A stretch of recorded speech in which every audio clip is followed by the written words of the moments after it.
Linton Osborne, how's it going with you in the wonderful world of music and Nazareth? Well, things are pretty fantastic, to be honest with you. Obviously, we just had to cancel the British tour because my voice. I got a virus on my vocal cords back in December there, and the voice is coming back quite strong, but not quite. I have to rest it for a little bit longer. I think Roger Daltrey and Brian Ferry, they get told to take 3 months off, and unfortunately I'm no exception. I'll have to do the same. But it is coming back daily, so hopefully it'll be on form for the rest of the year. And the voice is kind of like an instrument when you're singing like what you do. Yes, it is, yes. I mean, basically you've got to, for me to get the high notes, I've really got to be, I'm almost like a normal engine but with a turbo, and you've got to use the turbo in order to get the high notes, and I think my turbo got blown. Linton, yes. Since joining a legendary group like Nazareth, how's your life changed, or has it changed in any way? Well, I mean, I've got a lot of friends who keep me down to earth, and I think living in Scotland, it's almost impossible to be a celebrity because nobody really bothers you. It's fantastic. You can still go to the supermarket and nobody even bats an eyelid because that's just the Scottish mentality. But one of the best things about Nazareth has been travelling the world and seeing interesting places, such as Canada, Russia, Czech Republic, Romania, Germany, Switzerland, Austria.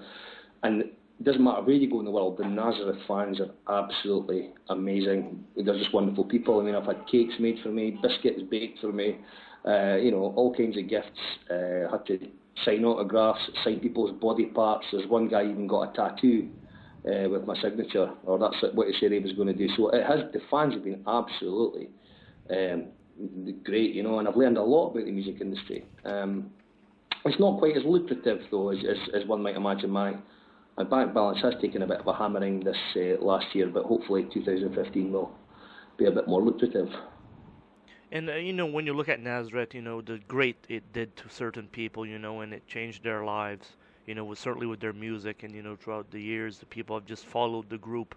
It should be a great feeling, to be a part of this.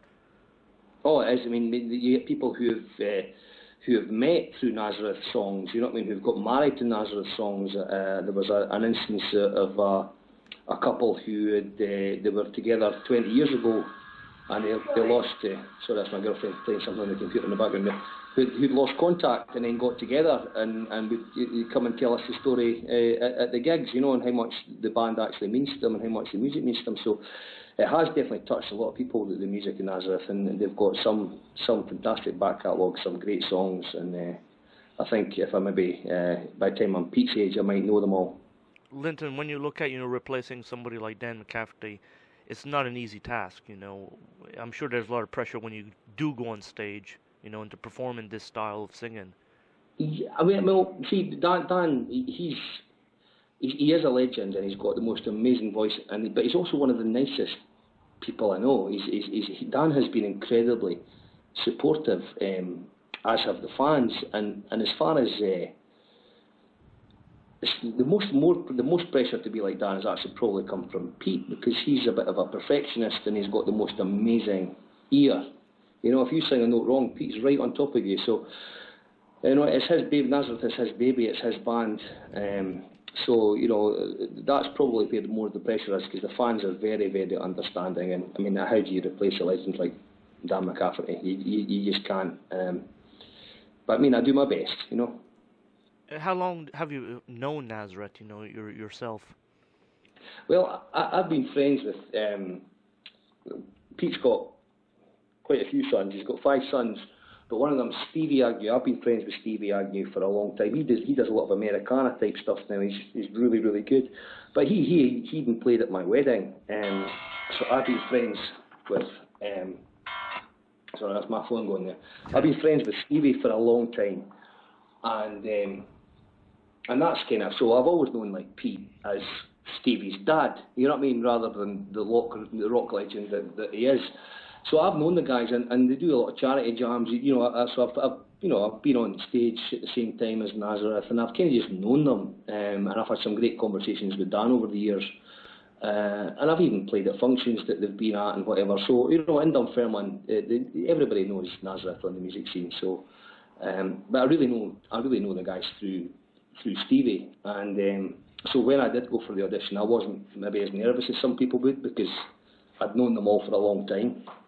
And like that, you can come in there more relaxed when you're doing an audition for a group like Yes, that. yes. What notable bands you've played with in the past, or who we know? Well, I mean, I've done. I mean, basically, I've been I've done the circuit in Scotland for a long time. I recorded a country album, God, a few years ago now, with a local guy called Willie Logan. He played and produced, and you know, because I really love my Americana, so I did a bit with Willie. But actually, the first band I was in as a 16-year-old, I was at school, and my guitarist was a guy called Colin Anderson. Now, he's not particularly famous.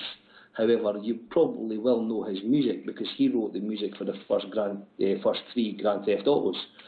And I still stay in touch with Colin, and we do write songs together, and there's quite a few on the back burner, but they're very, very much classic rock style. So, you know, I haven't pursued those because they're very similar to the sort of vein of Nazareth.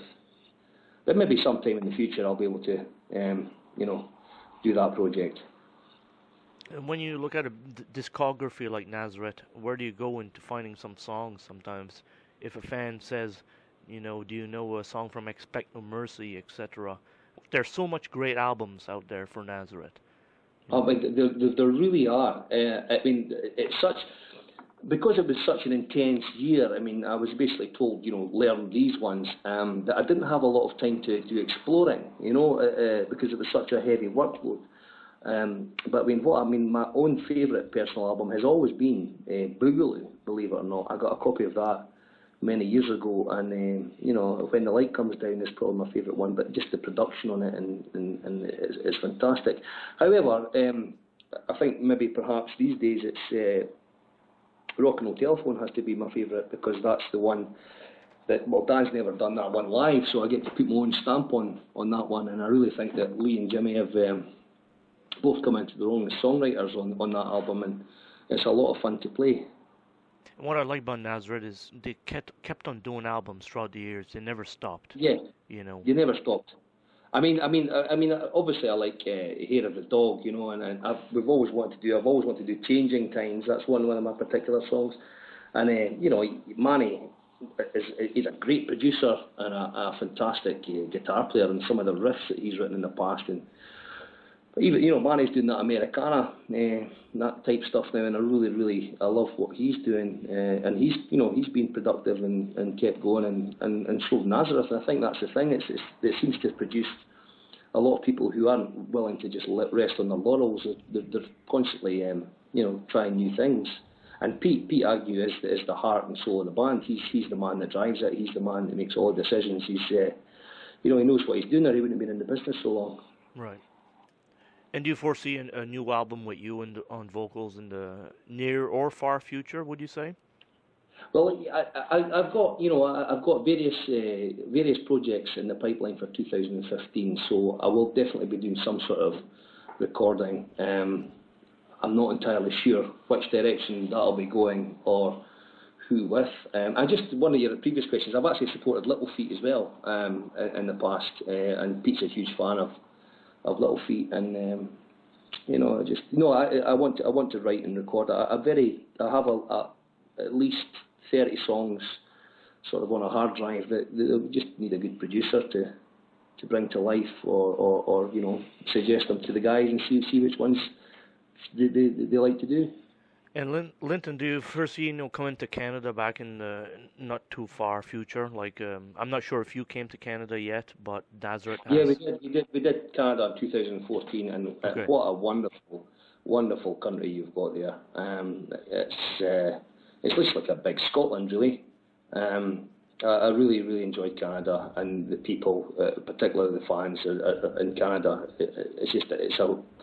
It's just a fantastic country you've got there. I really enjoyed it. That was my sort of first. That was when I started to gel with the band. We did a lot of festivals and whatever, and we really got comfortable with each other. And I love Canada, and hopefully, you know, we'll be back in 2015. I'd love to do North America, and just to say, you've got all that. You've got the rock music, but you've also got my other sort of pet love, which is the Americana scene. And I can't see any reason why not. We shouldn't be in Canada. And hopefully you come to Nova Scotia, Canada, so then I can see Oh you. yeah. I'd love to. I'd love to come up there. That would be great. Yeah, I'll bring my paper spray. Excellent stuff. And every time Nazareth ever came to Nova Scotia, Canada, it's been a great time. Mm-hmm. Well, Linton, I hope you have an excellent time in the band and everything goes great. And this is awesome. I'm very glad to talk to you. Okay, no problem. It was an absolute pleasure, Jason. Okay, anytime. All right. Well, you keep in touch, and we'll talk again in the future.